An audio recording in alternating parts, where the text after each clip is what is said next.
Hello అండి. Happiness ఎలా వస్తుంది, ఎక్కడి నుంచి వస్తుంది అనేది చెప్తాను.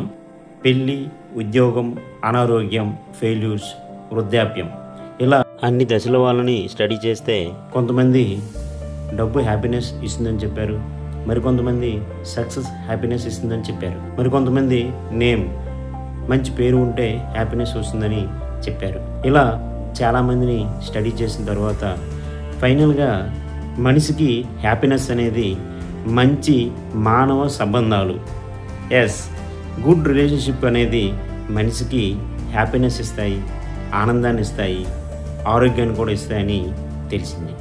అలా అని 10-20 మందితో కూర్చొని గుడ్ రిలేషన్షిప్ మెయింటైన్ చేద్దామని అనుకుంటే సరికాదు.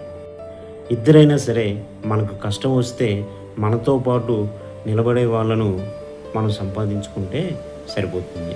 వైఫ్ అండ్ హస్బెండ్ అవ్వచ్చు, ఫ్యామిలీ మెంబర్స్ అవ్వచ్చు, ఫ్రెండ్స్ అవ్వచ్చు. ఇలా వీళ్ళని నమ్మచ్చు, వెల్ విషెస్ అని అనిపించుకునే వాళ్ళను లైఫ్లో సంపాదించుకుంటే మనకి హ్యాపీనెస్ అక్కడి నుంచే వస్తుంది.